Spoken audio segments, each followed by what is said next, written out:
Hello and welcome to the School Safety Free Period. I'm Amanda Klinger, And I'm Dr. Amy Klinger. and we're with the Educators School Safety Network. We're a national nonprofit, and we provide school safety training, technical assistance, and then every once in a while, every week or so, or whenever we remember, we have a slightly less serious, slightly less academic conversation about school safety. And this is it, the School Safety Free Period. So, what do we want to talk about today? And or items somewhat related to school safety. Well, it is a little bit less structured, a little bit less serious, and a little bit less directly related to school safety, but still important. Like today.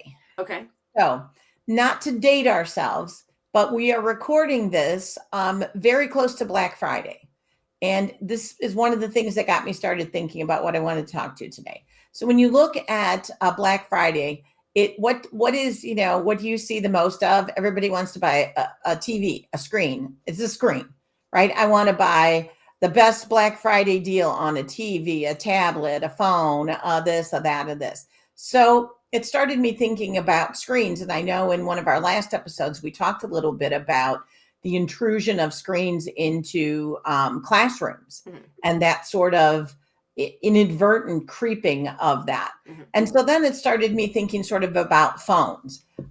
We were working in a school not too long ago where they sort of had this policy about cell phone use, Mhm. and then they had sort of given up that ground. And actually, it was interesting that there were sort of these tangible reminders of here's the place where we put our phones so we can concentrate on what we're doing. Mhm. And then they were all empty. And so we weren't really doing that. And it started me thinking a little bit about the role of cell phone usage, which I know seems very 90s, like a 90s conversation. But there's a lot of really interesting research that's starting to emerge on it being way more impactful than we might have thought. And you talk about some of the research, even in terms of the getting hurt and the cell phone usage. I don't know if you want to speak to that at all, that study, but I think we should talk a little bit about the whole.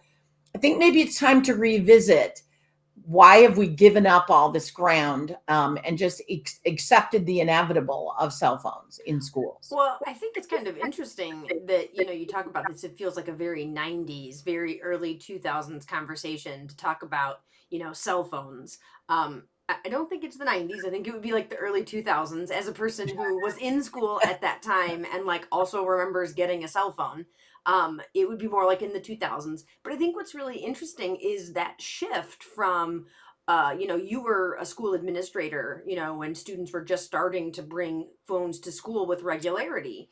And Oh, yes, and I remember it vividly. my understanding of that shift was not that the educational community got together and decided these can be really powerful educational tools, so we'll utilize them.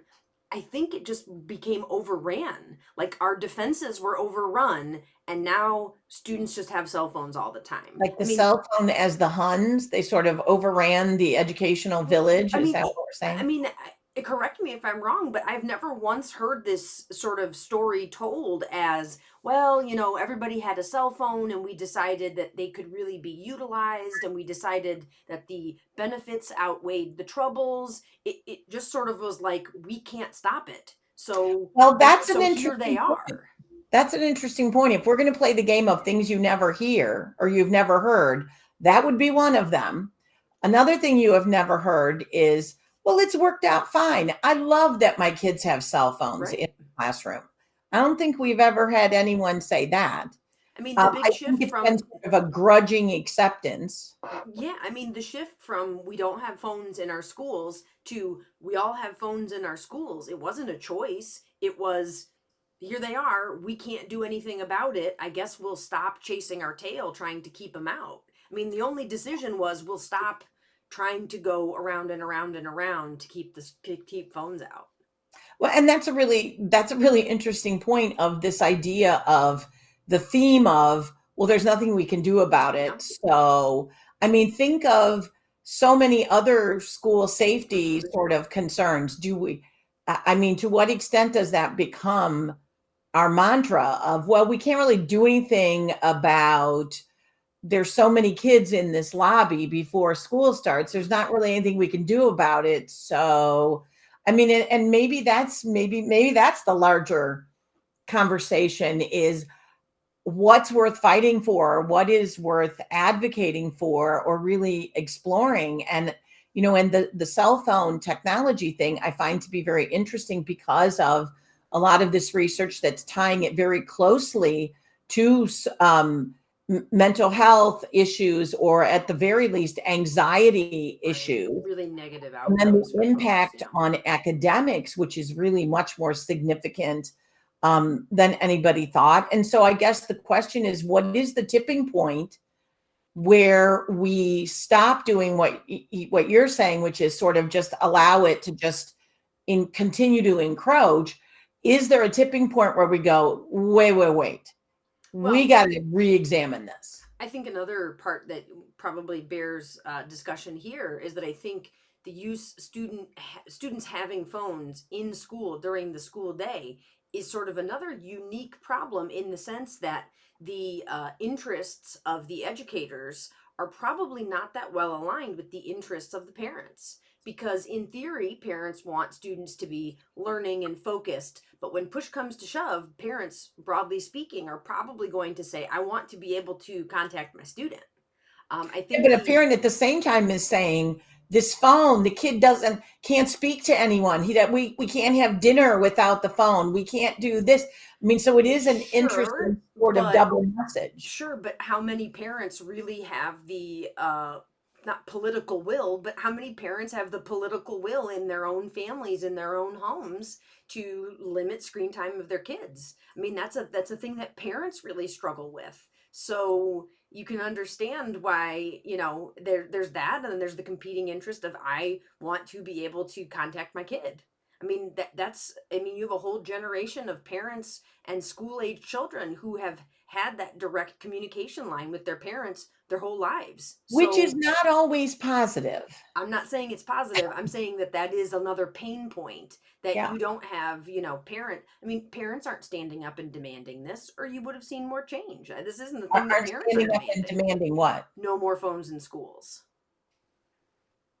No, but I think there culturally or as a society, there is this idea that we are supposed to just deal with it because that's what is. Hmm. And then the quiet part that nobody says out loud is, but I hate it. Yeah. And so I think that I'm wondering, I guess that's my wondering is there a tipping point where people go, enough? The benefit does not outweigh or is there a way that we can have the benefits of I know where my kid is and I can contact them or Hmm. whatever without all of the other issues? And if we say I need to know where my kid is because it's a safety issue, Hmm. I would postulate that a lot of the research that indicates the high levels of suicide and anxiety and mental illness associated with phones and social media is also a safety issue, Hmm. Sure. because it's much more likely that that there's going to be a child that's going to be impacted by those mental health and suicidal issues than that they're going to get snatched from their desk at school and kidnapped, that I need to know where they are. Yeah.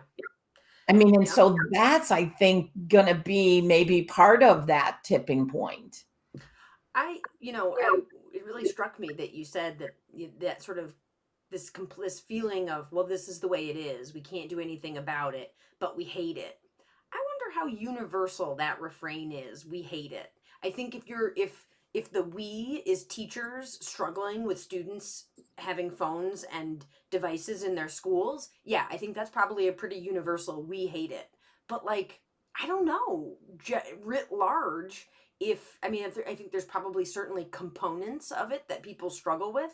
I don't know if you could Well, say let we me hate it rephrase it then. because you have to keep in mind that you have a whole generation of people who are more closer in age to me, who have school aged kids, who don't we hate it don't necessarily say that because they themselves are so embroiled and engulfed in their own Okay, so technology let me use. rephrase it and see what you think. Okay. What if it's just this is the way it is, Hmm.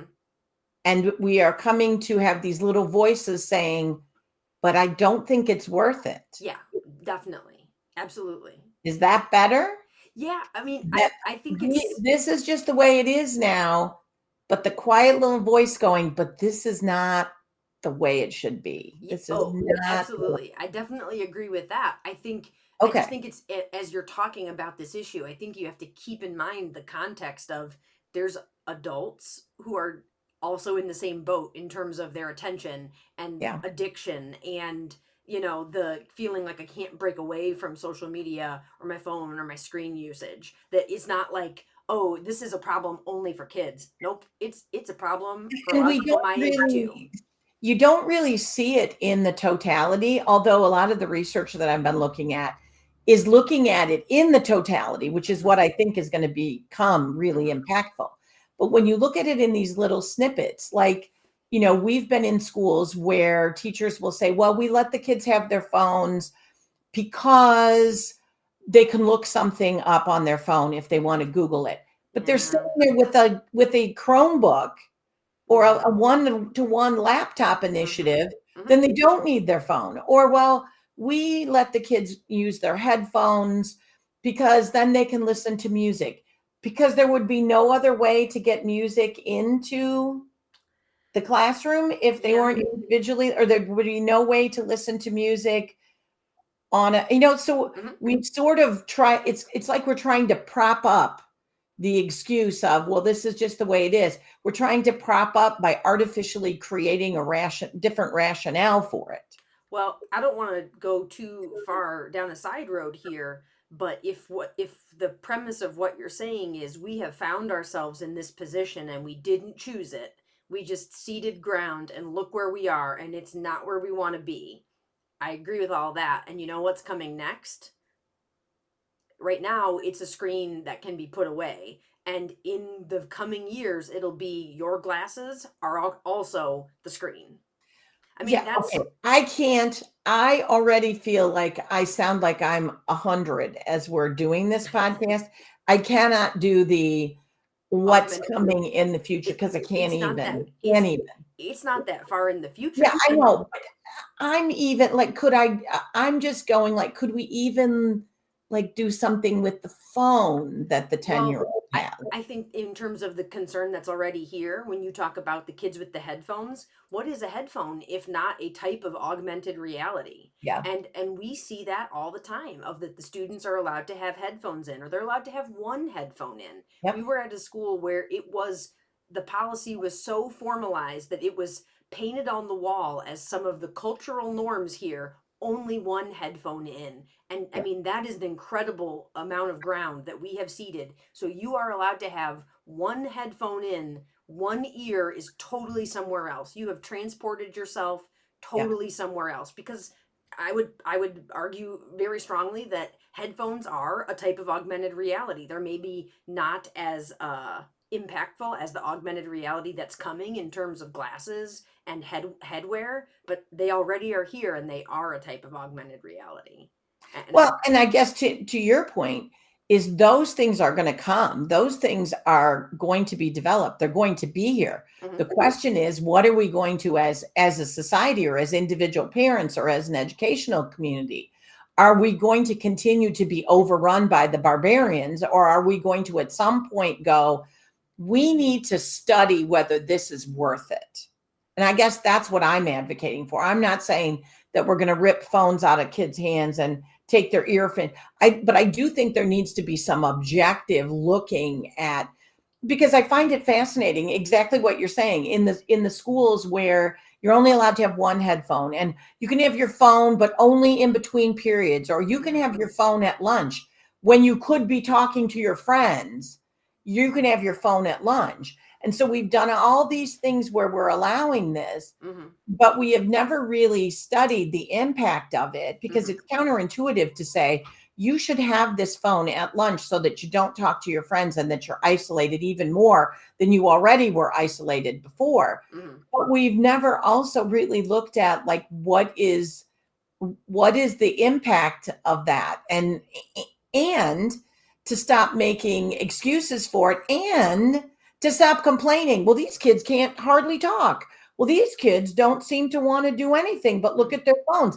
Then stop giving them their phones in school if you are complaining that all they want to do is look at their phones. Somebody has got to be a grown up in the society at some Yeah, point. I mean, I hear you say that we need to study the impact. I don't know if we need to study the impact. I think we need to figure out ways to start clawing back some of that ground. Well, I, right, but I think it's easier to claw some of that back if someone says, "Wait a minute, you mean this device I'm giving my 10-year-old? Research indicates when I give this to my 10-year-old, he is going to be 20 times at risk for suicidal ideation than if he didn't have this device all the time." I mean, that's what I'm talking about, mhm, studying the impact so that as a parent, think of all the things that we have eventually said, you know what? It's not a good idea to give red dye number 2 to kids. You mhm, know what? It's not a good idea to whatever to kids. mhm, Over time we have studied things that we've went, that's not what we intended. mhm, I think that's the approach we need to start taking towards all these screens. That is not the approach that we intended mhm. because we go into schools where no one is talking to the kids. The rate of direct instruction in schools is quite low in many places, which why is that a safety concern? Because there's no relationships, there's no interaction, there's all those climate and culture things. But then, as you pointed out, there's the safety concerns of I'm looking at a screen as I walk in front of a car. I've got my headphones on so I cannot hear Mhm. the emergency instructions, Yeah, et cetera, et cetera. yeah. So what's the question? Because I feel like it's this is just like, yep, it is real depressing. Yes, agreed. Well, I think that the part of what I've been looking at in some of these things is the idea of like what it can, maybe one individual, me saying my kid's not getting a phone Mhm, is maybe a losing battle. But what if we more culturally or societally started to look at that? That's why I think education plays kind of a pivotal role because we could, as an educational collective, say, we have discovered that this is really detrimental and we are trying to recoup or we're trying to recoup some losses or we're trying to change that dynamic. So I think we could as an educational community begin to experiment with removing some of these devices and trying to minimize the impact. But I go back to the research and the study is we really need to think about it. But when you're sitting in your classroom going, well, it doesn't matter whether I think these phones are a good idea because they're here. mhm. I think maybe, if we started to see, a- to have a little bit more of a conversation about what's the impact and what are some ways we can start to move some of that back. Tell the story about when we were in a vocational school. That's the one that I think gives me a lot of hope. Right. We were in a vocational school, high school, and they had learning labs. So they had a culinary lab, and they had an auto body lab, and they had an engine repair lab. And all of the labs, so the students are doing stuff. They are like physically doing stuff, learning. They also have like little classrooms attached to the labs. And we were walking through the classrooms, and all of the classrooms had like cell phones sitting there. And so I Laying asked, on the kids, like laying where their backpack was. right. So they set down their backpack and their coat and their phone. Yep. And I asked some of the instructors, like, oh, they must not be allowed to have their cell phones. And that's why they've left them all in these classroom areas. And they say, oh, no, they're allowed to have phones. They're just distracting. And so they just leave them because they're doing stuff here in the labs. And I was like dumbfounded by the notion that you had teens who were voluntarily separating themselves from their phones, and it was because they were engaged in activities that they thought were so interesting and important and impactful that they didn't want to be distracted by their devices. And so I think that's probably the easiest way if we're trying to, if the discussion is how do we claw back some of the ground we've lost, that's the way. Now how do you by do? by offering alternatives or by developing or presenting experiences Right. that can compete with the phone. And I know that everyone listening is going, well, that's not possible. There's nothing that can compete with the phone. We saw it. I mean, We it's a saw we it's and a we see that with kids. If yeah. you little kids who wanna look at the phone, and then all of a sudden you go, "Let's run," and we're running together, or we're playing, climbing the playground equipment. It can be done, but it's gonna be hard. Yeah, I'm not saying that that's easy. I'm certainly not saying that that's an easy thing. And of course, well, teachers should just do that. But that's the way out. I mean, that's the path forward. Is that what we're doing here? Whether that's social interactions at lunch, whether that's instruction, whether that's experiential learning, whatever it is, that the thing that's here in front of me is so compelling that I don't want to be distracted by my device. And I get it that it's tough, and I have to go back again to, this is not just kids. I would, we're going to Disney World next week, and what are we going to see there? A lot of people behind their devices. You're in an incredibly interesting, different something that is so different than your normal reality. We are pretending that we are in a castle. We are pretending we are in space, and look how interesting. And there's going to be a lot of people behind their screens. Well, And there's also so gonna be a lot of screens in general, but yes, that is a really and good so point. I get it that that's tough, and that we have this shift has happened. We didn't choose it, but the shift has happened. We've been overrun, and how do we claw our way back in our Well, personal lives, in our schools? but also think about the irony of how many schools right now have mission statements about 21st century learners. We're going Hmm. to build 21st century. Maybe the 21st century learner is someone who can function and survive and thrive without the 21st century technology. Maybe the Yep. 21st century skill is now having a conversation, Hmm. being interactive, developing interests that Hmm. are not electronic. I mean, Yep. maybe that's the new 21st century skill. I would agree. I would certainly agree. Well, this was incredibly bleak. Do you? I don't think it's bleak. I think it Ooh, is empowering to go, yes, we don't have to accept it. It does not have to be this way. well, that's okay. That's true. If you frame it that way, that is a little bit less bleak. Yes. Yes, Mr. Orwell. I think that there is or no, you'd be more H.G. Wells, perhaps. I don't know. But no, I think it is much more that if you don't have this conversation, if you just go, boy, I wish we didn't have it, but this is the way it is. I mean, that is not the human nature is to aspire to do better. Yeah. Well, I think for me, the part that can potentially be hopeful is your discussion about collective action, because Yeah.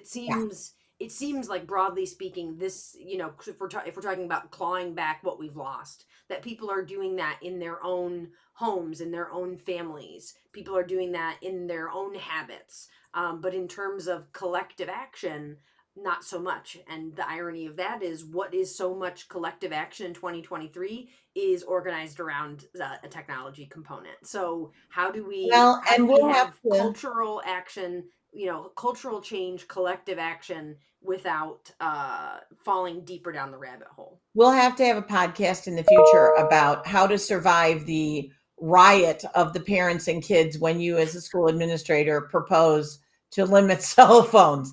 That'll be another episode, so stay tuned. Yeah. Yeah. Well, thank you so much. Again, we like to be a little bit less structured and a little bit less formal, but hopefully there's a lot of impact on school safety in the stuff that we talked about Definitely. today. And so we'd love to hear from you in terms of what's working in your schools, what are you struggling with in your schools, what are you seeing in terms of students Or using phones, or does this even resonate? Do yeah, you ever feel any of the things we've discussed? yeah. The feeling of, I wish it wasn't like this. And if you've solved it, you have to email us. If you've solved this already in your classroom, in your school, you have to email us so we can bring you on the podcast, so you can share your wisdom with everybody else, because we There you definitely go. want to hear from you if you've solved it. But even if not, you can always shoot us an email, info@eschoolsafety.org. We have tons and tons of resources for free on the website, www.eschoolsafety.org. And let us know if there's anything that we can do to help. So until next time, thanks. Bye.